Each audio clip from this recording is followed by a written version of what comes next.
The Cursed Herbs Call, The Spirit Beneath the Dark Well. Part 2, The Thief in the Night. The year was 2010. Back then, Edward Carter's house had not yet been shrouded in the ghostly rumors that would later plague it.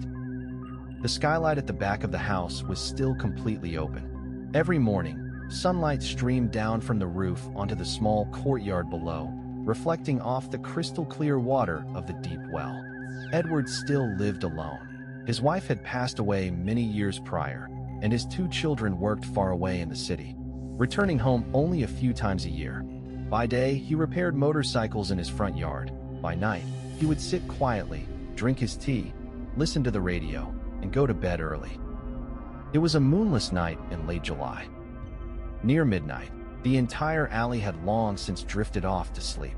But at the entrance of Willow Lane, a solitary shadow silently slipped into the dark. It was Victor. He was 25 years old. Scrawny, with sun-darkened skin and shifty eyes that constantly darted around, Victor was a vagrant with no steady job. He had started his criminal career by stealing petty items and snatching neighborhood pets, but had gradually graduated to breaking into residential homes. Lately, he had his eyes locked on Edward's property, an old man living all by himself, a massive house, and a motorcycle repair shop. To Victor's calculating mind, there had to be an abundance of cash hidden inside. Victor stood before the iron gate, scanning his surroundings. The alley was pitch black.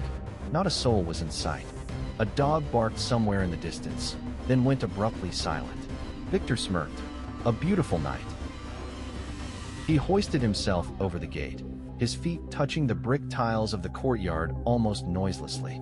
In the yard, potted plants swayed gently in the wind.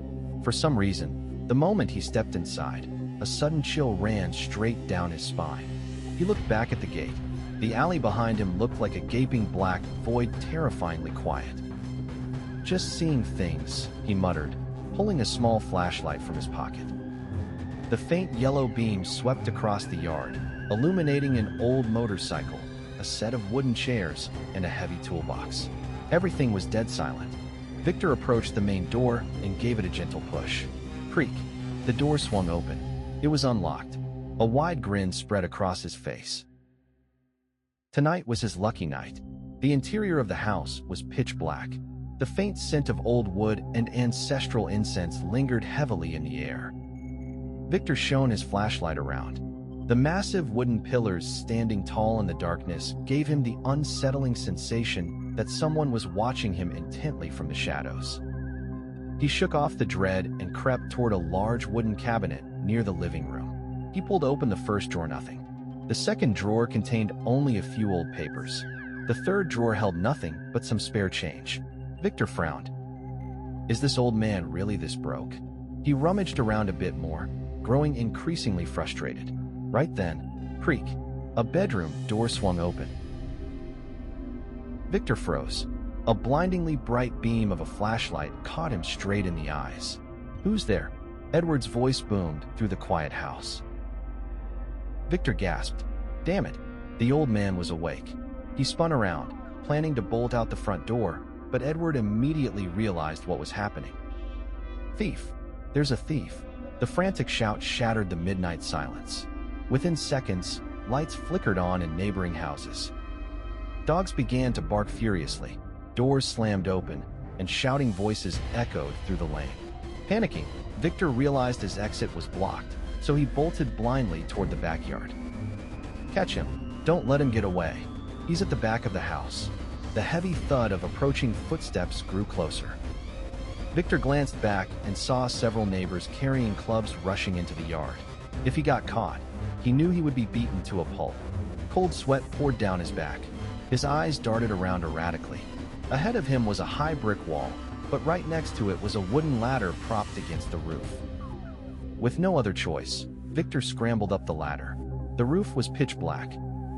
The night wind howled furiously, making the corrugated iron sheets rattle and shake. The moment he reached the top, he heard the angry voices directly below. He's on the roof. Quick, circle around the back. Don't let him escape. Victor's heart hammered violently against his ribs. He started to sprint. Thud, thud, thud. Every heavy step he slammed onto the metal roof made a loud, echoing racket. But he didn't dare slow down. Behind him, flashlight beams swept across the roof, cutting through the dark. He's over there. Cut him off. The wind grew even fiercer. Heavy storm clouds choked the night sky, reducing everything to an absolute, blinding abyss. Victor had never been on this roof before. He had no idea of its layout. His mind held only one frantic thought: run. Escape. Get out.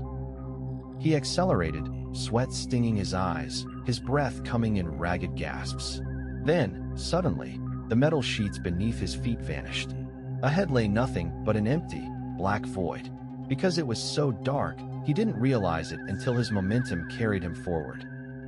A neighbor's voice screamed from behind. "Stop! Up ahead is the dash." Before the sentence could finish, Victor leaped. The exact moment his feet left the metal roof, his eyes adjusted, and he finally saw it. Below him was the gaping mouth of the deep skylight. At the bottom of the well, the dim glow of a distant street lamp cast a faint, eerie light. He saw a small courtyard, a tattered sleeping mat, and there seemed to be two figures lying directly below him.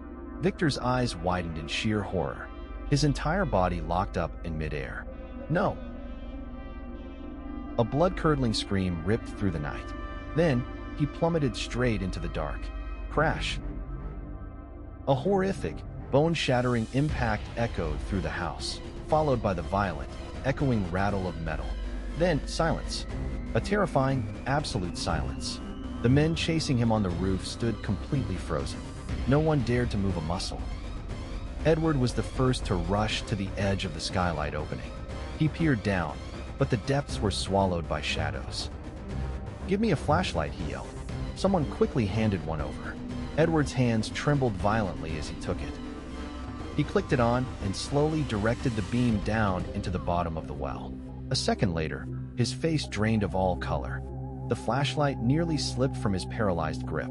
Good heavens! His voice shook uncontrollably. The neighbors looked at each other in confusion. "What is it, Edward?" Edward didn't answer.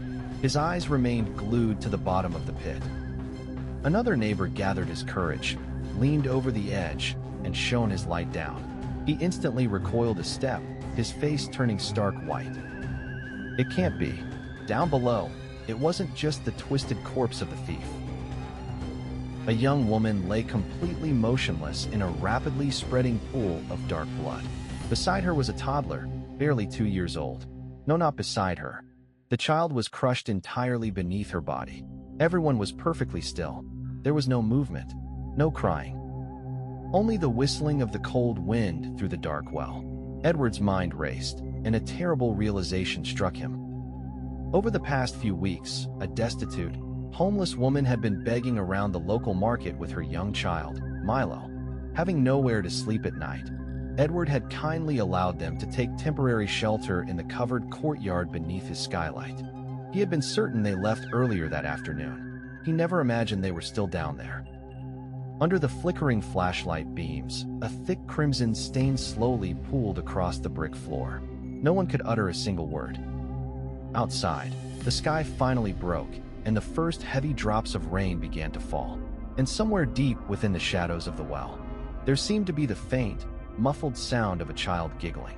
No one knew if they had truly heard it, or if it was just the wind playing tricks on their terrified minds.